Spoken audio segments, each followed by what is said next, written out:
just together because of bonding. You're just tied up. You become like roommates with benefits. Are you going to listen tonight? That's what happens in many marriages. Statistics say that 50% of all marriages end in divorce. Now, did my research today, it's now at 58%. Almost 6 out of every 10 marriages end in divorce. And if you get married a second time, 81% of those end in divorce. People are just not staying together because if there is no bonding in your marriage, the marriage becomes binding. You know, you're bound in something that you thought you wanted. You love them so much you wish you could have ate them up. And 6 months after you married them, you wish to God you hadn't ate them up. One of the first things I want to say right off the top is that marriage and monogamy is not natural. Write that down. Marriage and monogamy is not natural. What is monogamy? That means in a relationship with one person. That's not natural. Let that sink in. Monogamy, having one spouse for a lifelong commitment, is not natural. Very few animals are monogamous because monogamy is not natural. Monogamy is spiritual. Say it. Monogamy is spiritual. If you don't become spiritual, you're not going to be very good at monogamous. Are you listening to me? If you don't become spiritual, you're not going to be a very good person in being satisfied with one individual. Because it's not natural. It's a spiritual thing. Because it is not natural and it does not agree with your nature to just be with one person your whole life. We want to take a poll tonight and ask, how many of you all have been with one person your whole life? Because it's not natural. People have done it. It only works when you walk in the spirit and not in the flesh. Because when you talk to your flesh about being monogamous for the next 50 years, your flesh says to you, are you crazy? Right. Being with one person for the next 50 years, what are you talking about? All this flesh out here, and you're talking about being with one for 50 years? Because monogamy is not natural. That's why unsaved people, a lot of them have given up on marriage. They just shack. They just shack. And if they decide they want to slip out and do out, I'm not married to you anyway. Marriage has gone out of style for a lot of folk. In this 21st generation, in this 21st century that we're living in, marriage has gone out of style for most unsaved people. Because it does not seem to work, because it's not natural, it's a spiritual thing. And since they are not spiritual, it's not natural for them to want to settle in with one individual. All right. And without a real close walk with God, you will never be able to manage it or master it. You have to walk in the Spirit. You have to get rooted and grounded in God to become comfortable with something that's not natural. You got to be rooted and grounded in God. Let me say that again. You've got to be rooted and grounded in God to be comfortable with something that's not natural. You have to have a real commitment to Jesus Christ. Not just to each other, because your commitment to each other will be tested to the breaking point. It is all right, the honeymoon and going away to the beach and taking a weekend off together until one or the other gets on the other one's nerves. Or one of you break the commitment that you made to each other. If your commitment only exists between two imperfect people, then you can easily find a reason or an alibi to excuse your behavior. You come up with a reason why you're not faithful. You come up with a reason why you're not getting along in your marriage because you'll just simply say, I'm not a perfect person. But if you have made a vow to God, it is so perfect, and He's perfect, and He's holy, and does not fail, you find yourself without excuse because you're walking in a covenant relationship not only with your spouse, but with God. Are you listening to me? Most of you know tonight that these are some stressful times. Would you agree? Amen. We are tried to the breaking point. And if you don't start moving in the Spirit, you will not be successful because there's nothing in your nature that has prepared you to living with a foreign creature for 50 years. You can say what you will to me, but we're foreign to each other. You really needed me to tell you marriage is like living with an alien. Now I'm going to show you some points in just a moment. And I know you can't act like you're living with an alien because you may be sitting beside him. Sitting beside him, so you're going to look straight ahead. But it's like living with an alien. It's not, this ain't the person I married. How many of y'all have been in marriage and the wrong person will always look like the right person until time cut it apart? Give it some time. And you'll look at that guy and say, is this the guy I married? Oh, Jesus. And they tell me I got to stay here forever?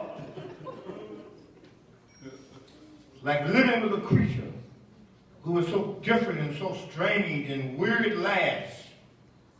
When you think about it, you cry. If you listen to your nature, you will jump out of marriages like you jump out of underclothes. If you listen to your nature says, you don't have to take this. Just get out. That's why I come in contact with people who've been married 4, 5, 6 times. They've become like Elizabeth Taylor. Just married. Just, I ain't going to take this. Get out, marry. Then marry somebody else. Then go back to the first one you're married. Then get out and then go back to the third one you're married. It comes to a point where I do means I do if I want to do it. If I don't want to do, I don't want to do no more. All right. I do it till death do me part. And their death is the death of the marriage, not death of the human being. The marriage is dead. And I say I would stay till this marriage dies. And individuals are staying in relationship, and when the marriage is dead, they're going to try to work on it. I'm getting out because they've already got somebody else picked out. A friend of mine the other day, his wife died. He's fine, his wife is dead. But they buried his wife on Saturday. And Tuesday he was married again. And I'm saying to myself, he said, well, his wife's dead. But you know what I said? Told my wife, I said, but it doesn't make you say, Wife's dead, but you just try to wonder. I can wonder, can't I? It just makes you wonder, well, how in the world did he get married again so quick? He buried his wife on Saturday, and he went to the courthouse on Tuesday. And he said, you don't have to announce it. Why you want to marry somebody and don't want to tell nobody you're married? Well, people jump out of marriages like they jump out of underclothes. They just said, this is dirty, the relationship is dirty, and I'm changing. You've got to get it into your spirit that there has to be a bonding in a relationship or it'll never work. Let me tell you something. Let me tell y'all something just so you may not know. I'll tell you some of my dirty linen. I'm in my second marriage. Married to my first marriage for 18 years. and would still be in that marriage today. But my wife had an affair. I would have stayed if you had just stopped. But you didn't stop. And right during that time, HIV was just coming out. And you remember when AIDS first came out, people were putting their own kids down because they didn't have enough information about the disease. They were scared to touch you. They don't know that you can hug and, you know, a whole lot of things, but they didn't know that at the time.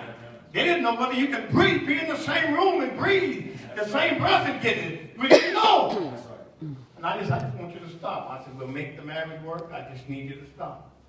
Well, she didn't, and I got out. But let me tell you something. When I first got married, my first marriage, I told my ex-wife that I'm not marrying your family, and you're not marrying mine. I told her I am marrying you, not your mama, not your daddy, not your brothers and sisters, not all these strange folk you hang around with. They ain't got nothing to do with our business. I'm not marrying any of them. I don't want to listen to none of these folks. That's what I told her. Whatever goes on between me and you is between me and you. I'm going to pluck you right from your family, and we're going to live happily ever after. And that sounded really great. But you know what? I found out later on that I was completely wrong. Because what I learned, when you marry somebody, you marry everything. You have their mother and their grandmother. You got Aunt Susan, Uncle Joe, and Grandpa with no teeth. You get everybody, and you get all of the family problems. And everything that goes along with it. All of them may not be in your house, but every night when you go to bed with your wife, you go to bed with everything that she's been through. I can't get no help in here. I said, when you go to bed with your wife, you go to bed with everything that she's been through. Everything that has been touched, everything that she's experienced, all of her fears and her tears and her insecurities and all of the secrets that climbed in the bed with you. You may not have no idea what you're holding in the middle of the night. Because you never know what people have gone through with. You can be married 20 years and still not know who you're holding on to. Well, right. Because they have not shared with you every issue. Most folks don't tell everything.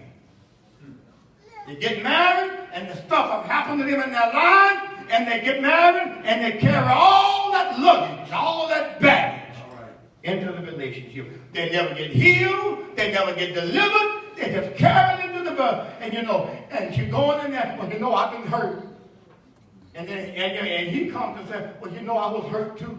So you got two hurt individuals trying to make a marriage work. Because they have not shared with every issue.